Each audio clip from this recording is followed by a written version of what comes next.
Hey everyone, welcome to episode number 40 of the Lift Free and Diet Hard podcast. I'm your host, Andrew Coates. So I haven't done this very often, but I've got a little bit of a role reversal. So Mike Millner was really cool and brought me on his Mind Over Macros podcast, which, by the way, does really, really well. We're going to come back to that. Um, and I never do these, hey, you had me on your podcast, so I got to have you on mine. Like me and Danny Matranga have appeared back and forth. But that's really it, despite the number of podcasts I've been on. But as Mike and I have found each other through the fitness space and seeing what you're doing, it's like, okay, I really got to get you on here. So that's a cool treat to have you today. So thanks for coming on.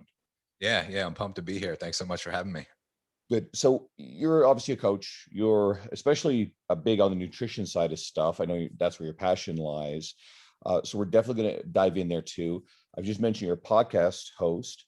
So that's a little bit of your background. Am I missing anything important there? Not really. I mean, I started as a personal trainer, I guess it was about 11 years ago, and ended up finding my passion on the nutrition side, mainly because that was my biggest struggle. And that was like the hurdle that I had to get over that was preventing me from seeing the results that I wanted. And not only that, but I saw a bunch of other people struggling with the same thing. And so I kind of pivoted in that direction and just became super passionate, not just about like nutritional science, which is great, but more so about like sustainability and behavior change and more of the psychology side of things versus just the physiology. So that was it. I am a published author. I wrote a book called The Personality Diet. It did pretty well. It's still on Amazon. That was like a passion project for me. And it's funny that the podcast also started as just a passion project, and then it kind of picked up some momentum, and now it does pretty well. So that pretty much sums it up. I'm glad you mentioned the book. I think in terms of something I've probably mentioned on the podcast a little bit before, and this is for every coach who's trying to build a career brand, what have you. It's great to have social media. We're going to talk a bit about that in a moment, but I feel like it's worth exploring having something that runs deeper. And I will say it has a little bit more substance than just social media. And I like to think of it in terms of, I use the term career capital. Certainly long form content is one of them. And podcasts are a type of long form content career capital. But having written a book, that's a big one. I tend to think in terms of article writing is a really fundamentally, important one. If people want to set themselves apart and grow a brand, but having written an entire book is taking an article and going way beyond. So it's not a lot of people have written books in our space. There are notables, and actually a lot of my guests actually have written books. My buddy Kevin Mullins has a book. I'm about to have Joel Jameson up next episode, and I just finished his book, Ultimate MMA Conditioning. Christian Thibodeau's got a book, so on and so forth. But not a lot of people necessarily in our space do. So I suppose I'll open up your thoughts on the importance of establishing things just beyond a social media presence. Yeah. So, I mean, I think there was a part of it that was more of an authority based approach where I did want some more credibility other than just, hey, I put out content on social media. Because, in our space, it's very saturated. It's incredibly crowded. And to stand out, I think there does need to be additional, authority, credibility, whatever you want to call it. I like the way that you phrased it, with the career capital, and the book really it came from people just saying like, hey, you provide so much. I've been writing daily emails for probably the last 3 years. Every single day. It was just a habit that I started. It actually stems way back from high school when I had an English teacher who told me I wasn't a good writer. And that story played in my head. And so I never wrote. And I went for a long period of my life thinking that I just couldn't write because of this one thing that somebody told me at one point in my life. And I was in a position at later on in my career where I was forced to write, and it was actually not bad. I enjoyed doing it. And I was like, you know what? I've actually gone this entire time believing this internal dialogue that I'm not a good writer. Well, of course I'm not a good writer because I haven't written anything. And so I committed at that point. I was just going to write daily. And so I started an email list and put out daily emails, and people would respond and be like, these are so good. You should write a book. You should put all of these like daily tidbits and everything that you're delivering. And I would get that comment over and over and over. And, several years later, I was like, you know what? I have enough in my mind that's kind of, I have kind of the framework already outlined in my head, and it's time to just put it to paper. And so that was really like how it all came to be. There's a couple of things embedded there too. If we're writing on a near daily basis, emails, social media, right? If you're putting up your picture, post, or caption, or whatever, but there's still usually a writing component to the Instagram posts. Obviously, if you're writing on Facebook, there's writing. It's all writing. Any fitness professional who wants to do anything beyond just train the client on the floor probably does need to develop some skill as a writer, and even to have more people on the floor to work with, or if you're in the online space, communicating and marketing in such a way that attracts more people. If you want to have anything beyond just pure word of mouth, which has worked for some people, you'd better write. And if you are better at writing, whether it's short writing for these little captions or emails or something longer, it's going to be a valuable skill.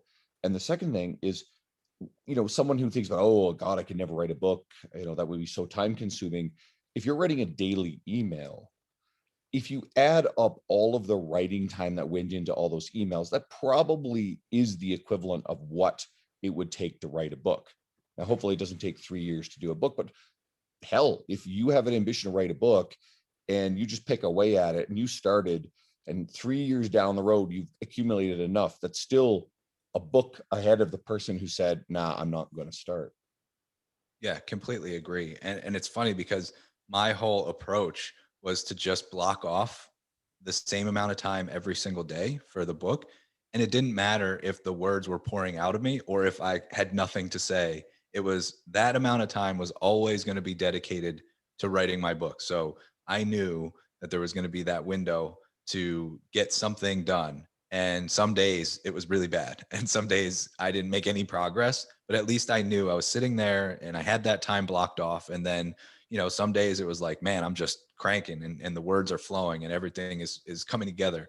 And it was just that consistency over time. We often think of, and this can be a parallel to fitness and nutrition, but we often think of the end goal and how far away it feels versus if I can just do this little thing one day at a time, the compounding interest on that will eventually get me towards that end goal. That's exactly true.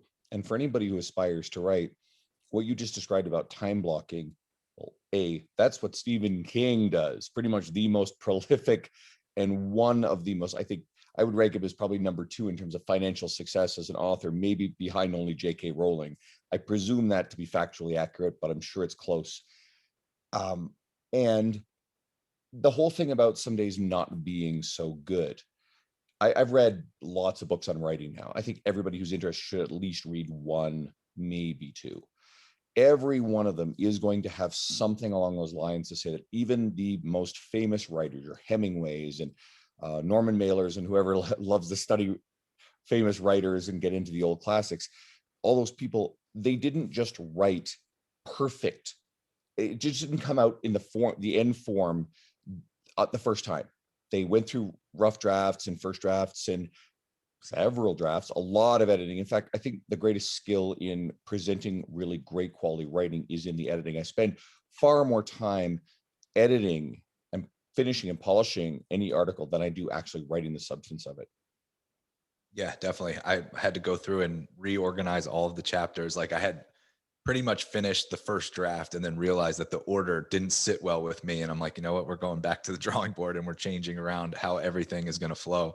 So absolutely. It's just a matter of, taking the next step and the next step and the next step. And, it doesn't matter if you can see as far as you want to go. It just matters that you can see what's right in front of you. So I just, sometimes that mindset is difficult because we get in our heads about what needs to be done and how perfect it needs to be. And oftentimes that, paralysis by analysis, it prevents us from doing anything.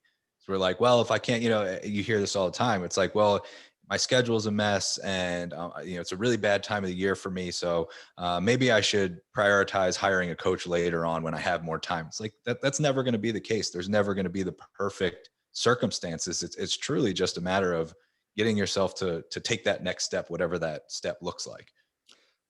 I first heard this idea from John Berardi when he was on a podcast I listened to, and I've run with it a bit. He tells a story about how he talked to an old friend, and I think I've got it more or less right. And this old friend is telling John Berardi, PhD, precision nutrition, that he has a perfect way to lose weight and get back in shape.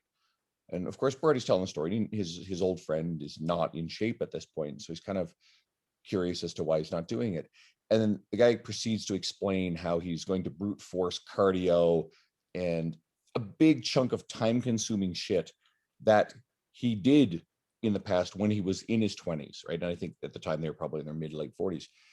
And the excuse, and of course, John's like, well, why aren't you applying it? Well, I don't have the time. So I always think of it in these terms. We develop skills when we're younger, when we have an abundance of this free time, the way that we work out. And maybe it's muscle building guys, an hour and a half to 2 hours in the gym, plus, pretty regimented nutrition throughout the day. And then we get away from that for a while. Life changes, right? Life, until maybe you get into retirement age. And if you don't do it before then, it's going to be too late anyway. It's not going to give us the abundance of free time that we need to do it in this brute force sort of manner. So the skills that we learned in the past are now actually working against us and preventing us from doing anything at all. So with our clients, and certainly even sometimes for ourselves, we have to rebuild a new set of skills and let go of those old skills that are holding us back. And if it means doing 45-minute workouts, and if it means other approaches to nutrition versus just the brute force stuff that we could get away with in our 20s, we have to ditch the old way. Yeah, completely. I think that's one of the things that I find the most enjoyable. I look at it as like this puzzle, because there's never going to be, could we outline the perfect nutrition plan? I mean, I don't believe in perfection, but, let's just say hypothetically, we had the ability to say like there was the perfect way of dieting, the perfect way of eating that was guaranteed to get results. But then you have life, and you have the intricacies of what we all deal with on a daily basis. And that looks different for everyone, from work life to personal life, and relationships and kids and families and social lives and all the things that we want to be doing to experience life. And now it becomes kind of like a puzzle. Like, how can we still achieve the success we want while incorporating some of the things that we enjoy? And it often comes from kind of reprogramming, like you mentioned, some of the things that we've learned and established, because just fundamentally, if what we were currently doing was going to get us to where we wanted to go, it probably would have happened. I'm just talking about from like a habitual standpoint, the things, the habits, the routines, the things that we do on a daily basis. If that was going to get you to your end goal, it probably would have happened by now. So we often think that we can fix that just by fixing something like nutrition. But if your environment is still set up in a way where you're going to default back to previous habits, or you're always you're always in these situations where you have to flex that willpower muscle, and you have to be exposed to, processed foods all the time and alcohol all the time. And it's, you haven't changed anything about your environment. It becomes really challenging to get to where you want to be from a lifestyle standpoint. So I always look at kind of like, what are the pieces of the puzzle that we need to address, and how can we, kind of unlearn some of those previous habits and then rewire so that we're establishing an environment that's more conducive to long-term success. So I can still go out and have a beer with a buddy of mine if I want to do that, and I can still maintain a level of fitness because I'm not exposed to that 7 days a week, right? It's the exception to the rule, and it's part of an overall lifestyle. So I'm not sure if that even answers the question, but I think that is really like when you think about what we're all trying to achieve, it should get to a point where it's kind of on autopilot, and then we can ratchet it up if we want something a little bit more extreme. Like if I always like to say I sit in this level of lifestyle leanness where I'm not dialed in all the time, but if I wanted to, and I had like a photo shoot I wanted to do, 4 to 6 weeks tops, I'll be fine. It's just so having kind of those habits, those rituals in place that are more conducive to long-term success. I think kind of to your point, like what we've picked up on, sometimes we just have to relearn and set up an environment for success. I wanted to make this at least significantly about nutrition. So you've opened the door to a couple things that I figure let's set you loose and elaborate on them. First one being food environment. So let's take that further. I think there are a lot of people out there who call themselves coaches. I certainly, I don't like to pick on any particular corner of the industry, but I noticed that the bodybuilding quote coach, if we all have them on our social media, and every once in a while one of them pops up, and there's always a post that says, well, if you don't follow the plan, if you're not listening to the coach and you're not getting results, that's your fault. And I hear that and I go, bullshit. That is absolute bullshit. A coach is not a person who gives a plan with the expectation of perfect adherence. Who has ever worked with more than maybe 1% to 2% of the clients you've ever had who've been close to perfectly adherent? So when the coach needs to broadcast the message that they're not responsible if someone isn't following the plan, the definition, Ozzy's made an appearance here for anybody who's going to be watching the video of this on YouTube. The sorry, lost my train there. If you can't call yourself a coach if you're not willing to get into the weeds and look at what the obstacles and the challenges are and help that client work through them. Now, I understand the bodybuilding world. I get it. There's two factors. One is in order to get up on stage, bikini girls, whatever, and look a certain way in a certain time frame, they do have to stay on plan. I get that. But there's another point too, and this is what I'm calling bullshit on. There's a lot of people in that space who, especially some of the ones with, the credential of having gotten their pro card, who all of a sudden think, all right, well, now I have the right to charge this amount of money and give everybody a same or very similar nutrition and training program. We fucking know this shit happens, and this is garbage behavior. And they want to do the least amount of work and earn a significant living in the process. And I don't know, and to each your own. If you're able to get away with that crap and trade off your name and get people up on stage and they look good and your clients otherwise are pretty happy, okay, fair. That's on the person buying it. But for everybody else, you're not a coach if your answer is you just have to follow my plan. You're a programmer, but that's not coaching. So throw that back to you. Yeah. It's funny. I actually did a whole post on this, and I said, the whole phrase, like, just get back on track. That's inherently, there's nothing wrong with that idea, but I've seen it completely overused and kind of bastardized with coaches who have no other tools in the toolbox other than, if you're not following my plan perfectly and you stray from that, then just get back on it. But like, there needs to be a lesson there. If the individual has a really hard time with adherence, then maybe it's the vehicle, maybe it's the prescription, maybe it's the way that you're communicating. There's possibly a gap in the process that the coach needs to take care of. And more often than not, I would say that that's the case in my experience. There's usually, with a coach, looking at individual contexts, looking at individual situations, there are always ways, I shouldn't say 100% of the time, but there are often ways to work around the sticking points. So whatever that might be, for some people, it's like, well, I have, my kids always want to eat crap food. So I always have crap food in the house, and that's kind of my sticking point. And for other people, it's like, my work schedule is really busy, so I don't have that much time to plan my meals. And for other people, it's like, I drink, every weekend, and I sabotage my progress, right? There's typically a sticking point where the coach can come up with some kind of a plan, whether it be a compromise or whether there's some way to navigate around that sticking point. But just saying, like, and this was something that I learned very quickly early on in my career when I started coaching nutrition, was that it was very macro based, it was very numbers based, and it was essentially just hit your macros. And if you're not hitting your macros, do better at hitting your macros. And I just found that to be insufficient. And the problem that I had mostly was that the clients would feel like they were broken, or there was something fundamentally wrong with them. Like, why can't I just hit these numbers every single day for the rest of my life? And it's like, that's not practical.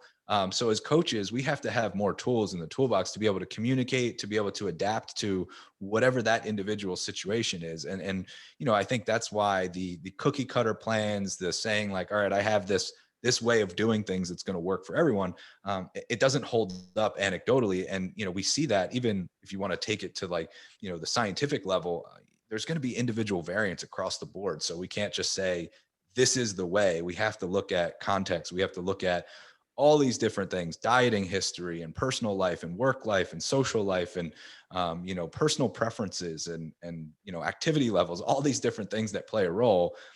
And then it's still a work in progress because there's going to be some fine tuning along the way. Things are going to change. We're not the same today that we were a year ago. We're not going to be the same in a year that we are today. There has to be a process of evolution when you're talking about something like nutrition.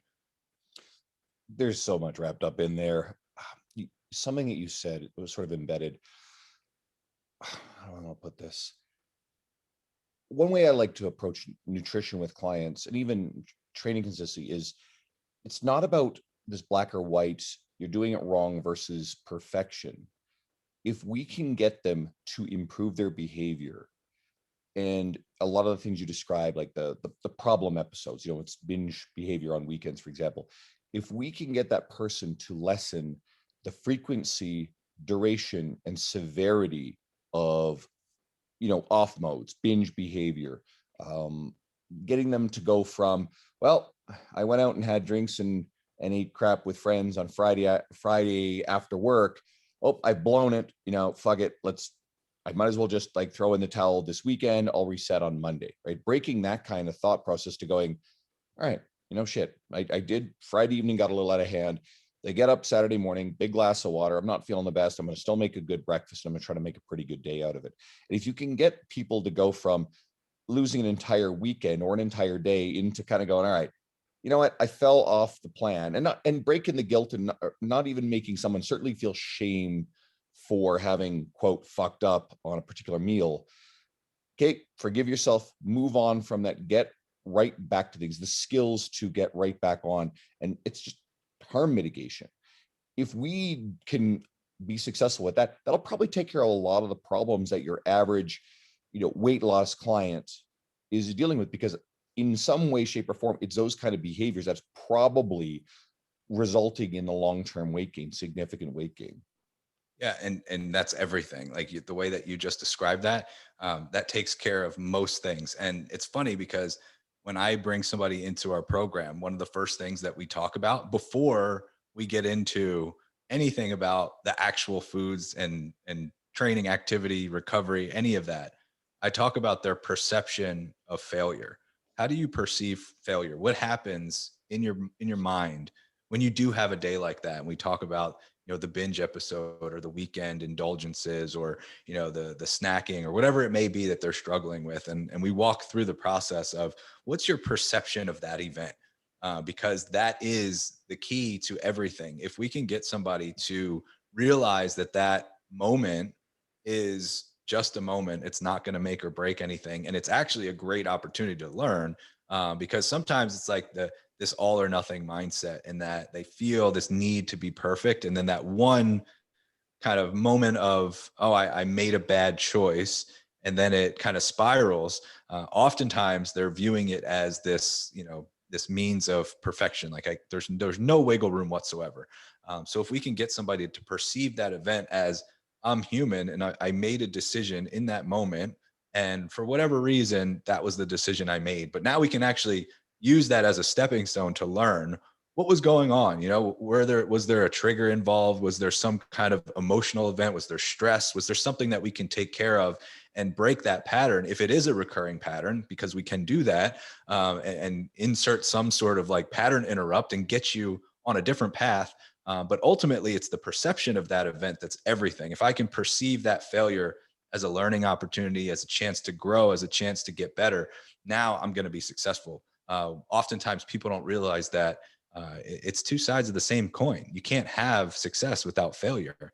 Just like if you were the only person on earth, would you be short or tall? You would have no idea, because there's no contrast. You need that, you need the failure to have success. So oftentimes we think of it as this horrible thing that happened and we're such bad people because we messed up, but really it's necessary. It's inevitable. So let's embrace it from the beginning before we even get into what should I be eating or how should I be training or any of these other things. Like, let's just accept right from the beginning that you're going to fuck up and you're going to fuck up multiple times. So we might as well use it as opportunities to learn and grow versus, when, these instances where we beat ourselves up and have these kind of spiral effects and then feel like we have to start all the way over again.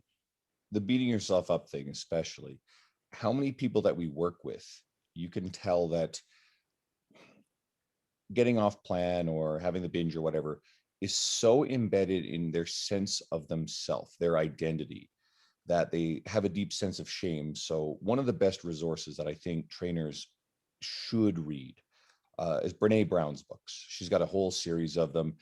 Once I got into them a couple of years ago, I just binged my way through, I think, most of them all in one shot, certainly 4 in a row. And this stuff gets you to, Brene talks about shame and guilt. And, for anybody who's not familiar with the concept, I'll simplify one thing. If someone, quote, fucks up and then they say, well, shit, I did a bad thing, that's guilt. And while some people might think feeling guilty is a bad thing, feeling guilty is actually okay. I don't mind if someone feels guilty for having done something they weren't supposed to. What we don't want is them to feel shame over it. Shame's a really nasty emotion, because shame is, I am a bad person. I am incapable of doing better. And what happens, we've all as coaches had the people who have that kind of reaction. What invariably happens, they feel like they can't do it right. It's such an embedded part of who they are, their failures on this particular domain, whether it's weight loss or consistency with working out, or any aspect of it. And that unless they confront that or even recognize it, they're not going to make any progress. Now, we're also poorly qualified and credentialed to deal super directly in the deep mucking around of that, emotional health stuff. And I think a lot of trainers get themselves in that trap. But at the very least, if you have these resources, you can recognize this stuff. You can have conversations around it to draw your client's attention to it. And if you can at least sort of get them to start to separate the quote mistakes, or the things that happen to real people in real life that will throw them off track of their nutrition plans and their workouts.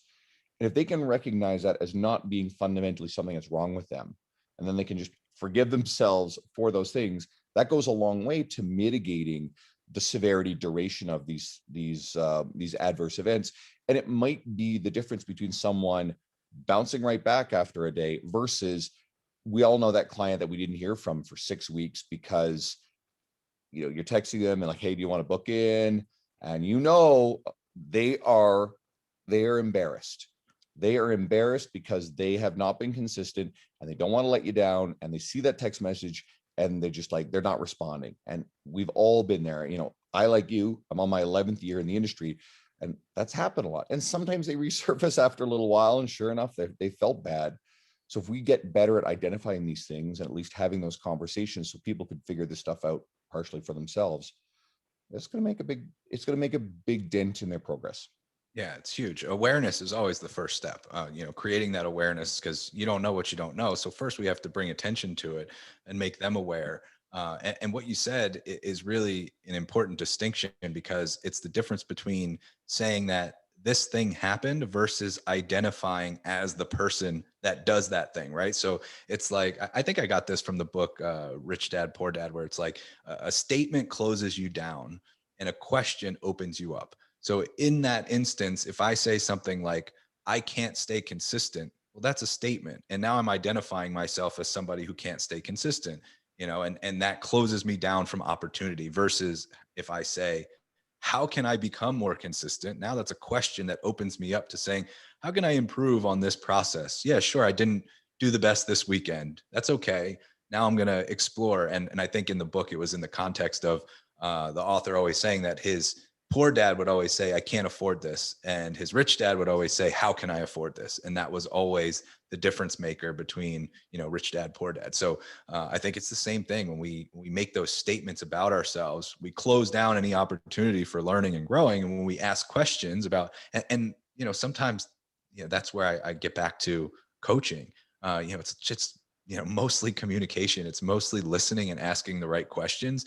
And we're just trying to lead an individual, because at the end of the day, you can't force anybody to change. Somebody has to be willing to change. We can educate, we can inspire, we can, do everything we can to try and get somebody to change, but they have to make the decision for themselves. So if we're asking the right questions and we're listening, we're leading, then hopefully we're guiding them to their own conclusion about what needs to change. But we can't force it. So as coaches, we need to have that tool in our toolbox to be able to shine that light on, all right, this is what's happening, and then get them to start to become aware and ask themselves some questions that lead to, changing the path that they're on, if that's the ultimate goal. And what you described just prior is fixed mindset versus growth mindset. You also referenced it when you mentioned that teacher who told you you were a bad writer, right? And hearing enough of that stuff and you believe that long enough, and that becomes a fixed mindset. Now that of course can change over time. If anybody wants to get really in the weeds on that concept, Carol Dweck's book Mindset is all about that. And yeah, a fixed mindset is someone who is restricted by the belief that they cannot do something. How many people that we are coaching and dealing with have fixed mindsets around their ability to do things? It ties in with their identity. It ties in with shame triggers over not being able to do certain things. So coaches, really good book and resource to read. A few other resources before I pivot into something else. Anything else that's been really fundamentally critical on your coaching skill development over the years? Yeah, I mean, when you mentioned the fixed versus growth mindset, I reference a study in my book that where they had the subjects, two groups, and they actually were setting them up on a 12-week training and nutrition plan. And the only difference was that they had one group read an article that was very growth mindset centric. It was all about how you have control over your destiny, and genetics don't play that much of a role. And it was very much about like you control what happens to you. And they had the other group read a very fixed mindset article that was basically like, this is the hand you were dealt, it is what it is, you can try and maybe you'll make some progress, but it's largely predetermined. And there was a significant difference in progress. Same training, same nutrition, everything was controlled, and the growth mindset group made a huge amount of progress versus the fixed mindset group. In terms of like resources that I've leaned, I mean, it's interesting. I don't actually read a lot of nutrition and fitness related books in that space. I've read Changemaker by John Berardi. I just got Sean Stevenson's new book. I have read some, but I'm more in the, like, if you can't already tell, more on like the mindset side of things. I read a lot on psychology, Ryan Holiday type of stuff. I've different books on stoicism, just trying to sharpen the mindset tools, and that's really kind of where my wheelhouse is. That stuff's probably more important anyway. I think once you have the nutrition science fundamentals down, and there's a few good books there, Renaissance Periodization Diet 2.0 book, great, scientific resource when it comes to nutrition. Fat Loss Forever, Layne Norton's book, honestly, that's a really damn good one, and it's worth reading. I really love The Lean Muscle Diet, Lou Schuler and Alan Aragon's book. I think that's a great entry-level personal trainer nutrition book. Poor Lou just shared on his social media that he tore both quad tendons. I don't know if you know Lou, but I met Lou at a few conferences, and he's he's been a big inspiration in terms of my writing as it's grown over the years. So I shot him a message about it. But yeah, Lou just destroyed both of his quad tendons. So he's in a world of hurt right now. But Lou's such a good writer. He still has to spin an engaging narrative and story on Facebook when he told the world about this stuff. I'm sure he did. He's fantastic. That's too fun. The other books that I think along the lines of stuff you're reading, I'd be very shocked if you hadn't read Switch by Chip and Dan Heath. I think that's kind of a classic in that behavior change space. And I'm just looking up on I love Ryan Holiday as well. Yeah, Cal Newport, Mark Manson. All of Cal's stuff. I make fun of the subtle art of not giving a fuck. It's a running joke for me. So, but I think his next book's actually a lot better. I call subtle art the twilight of the self-help genre. But then I look at it this way and say, if it's getting people into reading, a gateway to the other stuff, reading the good stuff. If Twilight got someone reading Harry Potter or Lord of the Rings, then okay, it was worth it, right? Yeah, absolutely. So I can't help myself. I always love that one. So I mentioned the podcast earlier, and I wanted to see. I'll start here. So Jordan Syatt was sharing maybe, I don't know, a few weeks ago on this website called Chartable, and his podcast, his mini podcast, he has two, was charting super, super well in the US in fitness. So I dug around, I was looking to see how mine did. And I was like, holy shit, historically it's done really good. I mean, my peak position ever, again, doing this for 4 years, was number 21 in the US, number 11 in Canada in fitness, and it's all these countries all over the world. But yours also was up doing really well on the Chartable. So we know there's so many people now doing podcasts. There's so many out there. It's more challenging than ever for sure to get attention. So what to you is really important to the success of your podcast? And what would you say to anybody who's like, do I need a podcast? Do they need a podcast? And if they do decide to, what should they be doing? Yeah. So right off the bat, no, you don't need a podcast. And I think that there's so many different outlets and platforms to communicate. And I think it makes sense to start with where you're most comfortable. So if you're more of an image person who can write short captions, then Instagram's, your place to start. If you're more of long form, you like to write long form, then email or Facebook would be your place to start. My podcast is about 2.5 years old now. And again, I did that, email was really my first. Like I mentioned, I wanted to get better at writing, and that was my outlet. So that's what I really mastered first. And it wasn't until I had a well-established email list and felt confident, like, okay, I've got this thing that doesn't take up that much time or energy. Now I can step into another platform like podcasts. And it was really just because I felt, even with the long form writing, I still felt a little bit limited in how much I could communicate nuance. If you can't already tell, I like to go on tangents. I like to pull in things from other areas that are interesting to me. So I was like, a podcast is a perfect chance for me to do that. And I can, if I wanted to talk for 2 hours, I could. If I only had 15 minutes to share, that's fine too. And I just liked that level of freedom in communication. So you don't need a podcast, but if you feel like you're somebody who communicates very well in spoken word, then absolutely, it's a great source of delivering information and establishing credibility and kind of sharing your philosophies and indoctrinating people into your methodology. But for me, the most important thing, and this goes across, like, people always ask about the Facebook algorithm or the Instagram algorithm, right? It's like, how do we crack the algorithm to get more people to see our stuff? And it's the same thing with podcasting. At the end of the day, nothing will beat really quality content. Like, just delivering really valuable information will always beat the algorithm, because people want to see it. Because if you're bringing people in and you're entertaining and you're engaging, and you write well or you speak well, whatever it may be, just do that over time consistently really well for a long period of time, and you will be successful. I think people try to overcomplicate what it takes to have a successful podcast. It's, for me, sound quality is important. So, invest and get a decent mic, and, make sure that the sound is good. Like, that's something that I will, regardless of who it is, if the sound quality is off, I typically don't listen. Maybe I'm just, kind of a brat in that way, but that's like one of the things that is a non-negotiable for me. But outside of that, just be consistent. And that's, sometimes we have to get out of this mindset of the expectation of an outcome. Like, if I podcast, then people will just automatically start listening, and I'll get all these leads and I'll make all these sales. It's like, that's a transactional way of thinking. Just get into the habit of saying, I'm going to do this every Monday or every Monday and Wednesday, whatever you can commit to. And that's going to be your thing. And that you're going to do that for a really long period of time without the expectation of anything in return. And that was, honestly, my podcast is probably now my biggest source of lead generation. That didn't happen until probably a year and a half into it. I don't think I got anything for the first year. And then all of a sudden it was just the consistency and the quality, the improvements getting better, because with that amount of reps, I'm on episode 191 or somewhere in that range.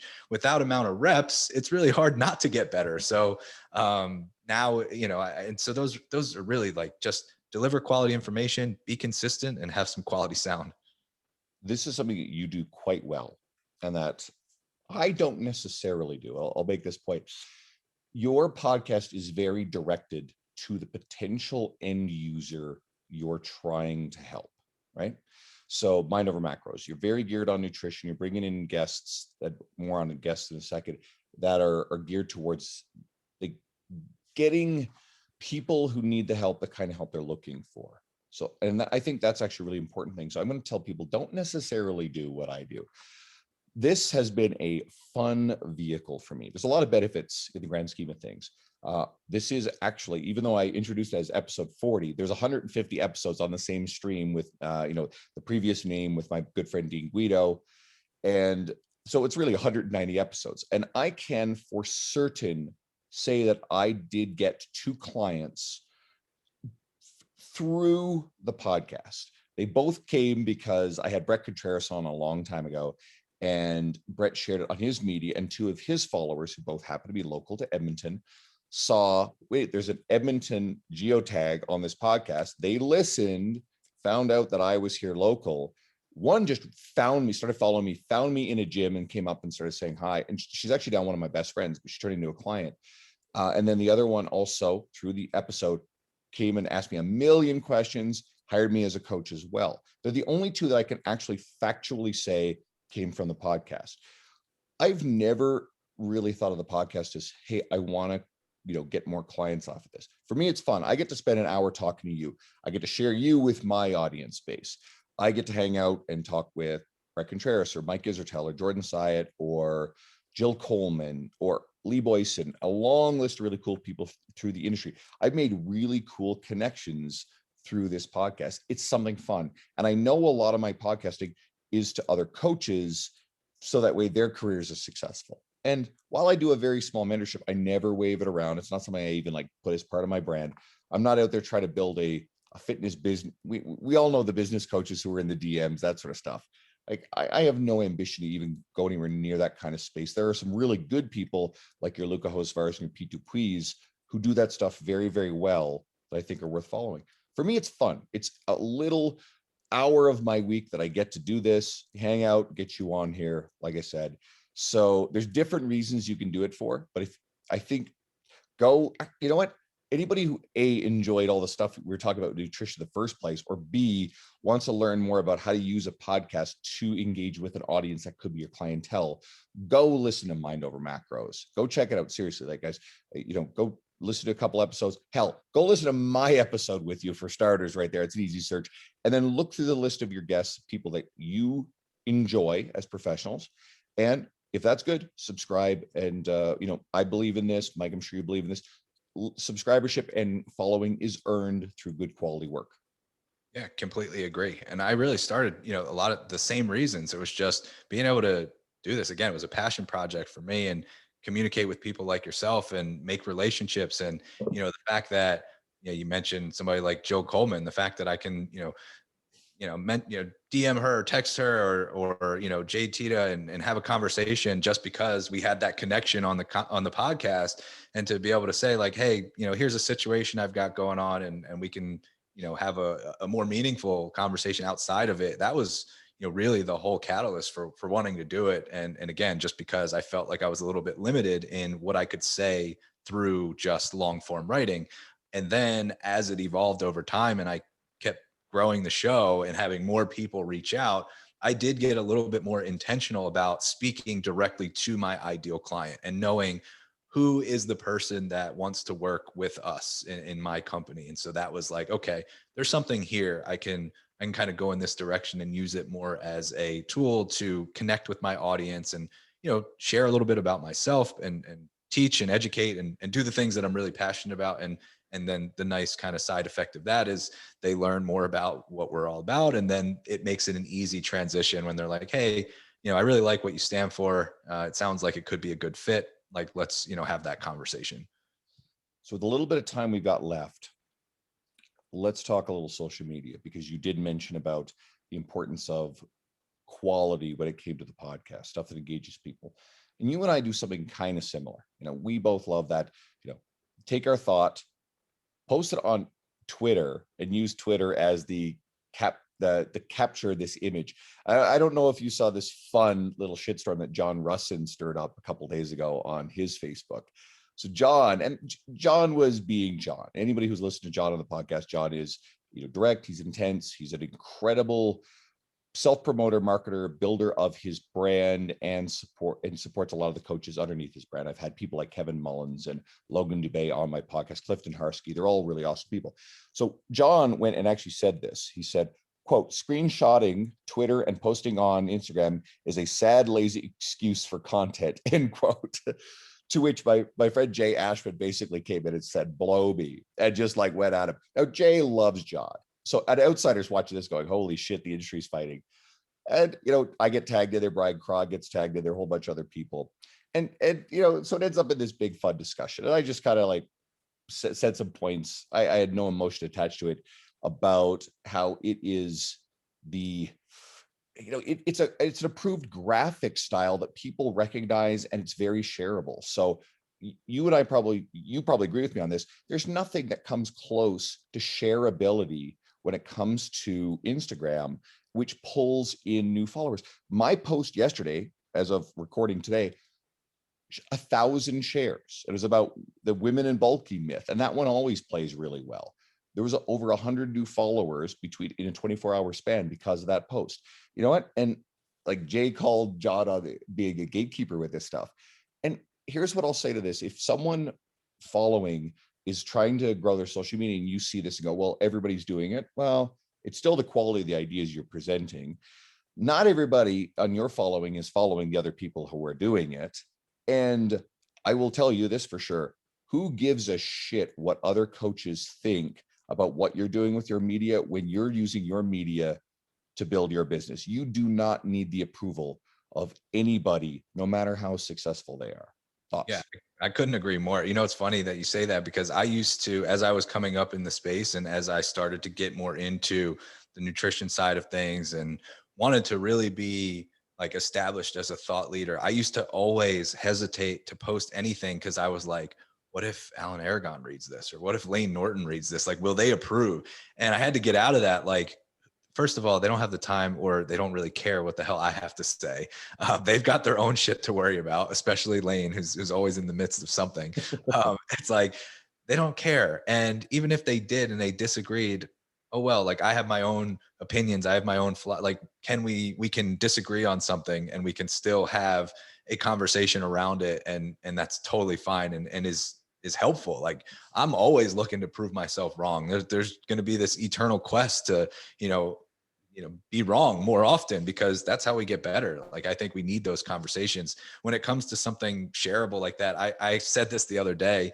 I sent it to somebody on my team, and I took a screenshot because I had a tweet post, whatever, on Instagram that had like 1,200 shares and 150 new followers. And I said something along the lines of, it kind of annoys me that these posts always do so well, just because it's like, it just feels like, there's even though there's substance in what I'm saying in those posts, like sometimes I'll spend a really long time putting together a thoughtful like carousel post with all these graphics, and I want it to be like really well presented and super helpful information, and it will get like 200 likes and like 20 shares, and like, man, and then I just go right back to the tweet post and it blows up, and I'm like, sometimes it is a little frustrating, but you gotta do what works. And the thoughts behind it, you can still have something. It just plays to the platform. I think, it's that, if you think about where people are looking at Instagram, their mindset, like, do you really have a short attention span, more so than on Facebook? So those little quick, they don't have to read the caption. They can just get the piece of information they need. They like it, they share it, and they move on. So I think it does play well to the platform. And your engaged followers will read your captions. This is the myth that that long form content's dead. I think the thing to remember about using Instagram is create something that engages that short attention span. But then when you have people who are going to be fucking fans of what you're doing, they really like it, they'll read the captions. And then when you have a podcast, or when you have an article that you share, they're going to go into that stuff.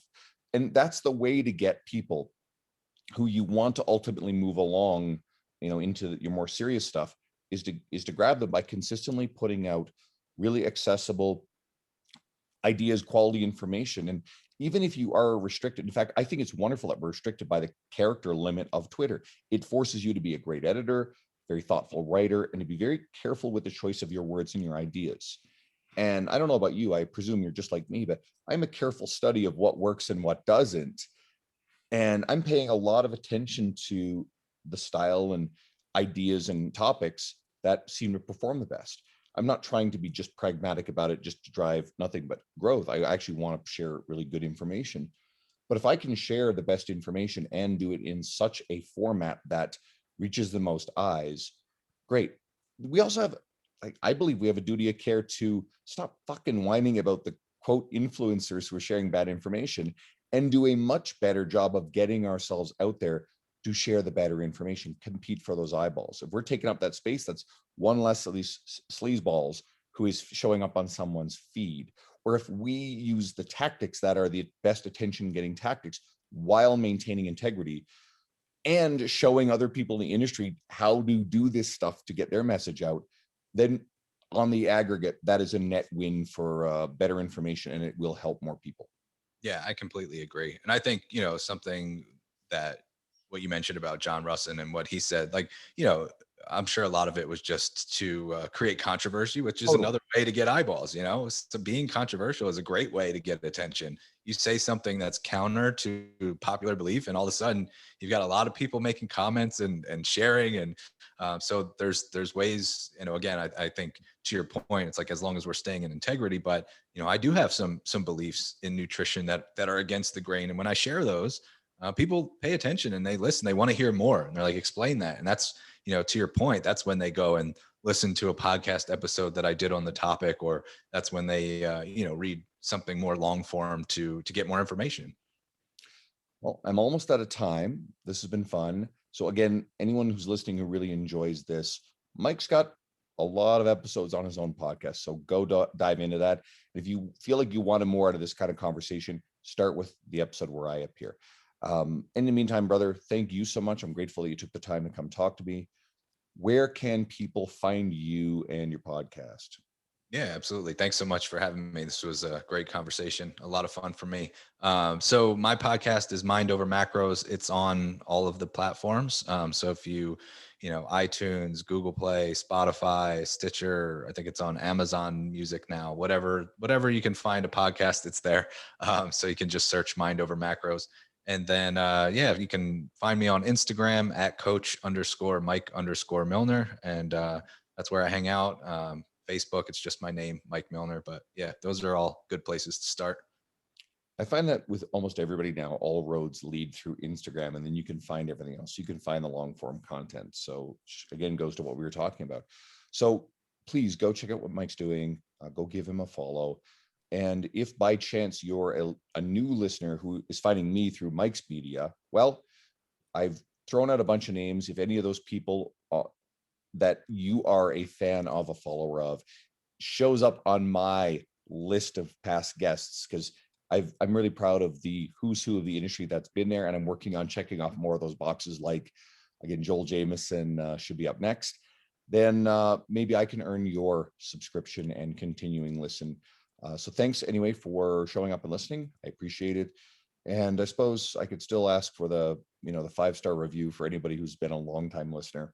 And the last thing I like to remind sometime is, if you're a longtime listener and I've never heard from you, if you are following me on social media, then please reach out. I'd love to hear from you. If you're not, find me at Andrew Coates Fitness on Instagram. I appreciate it.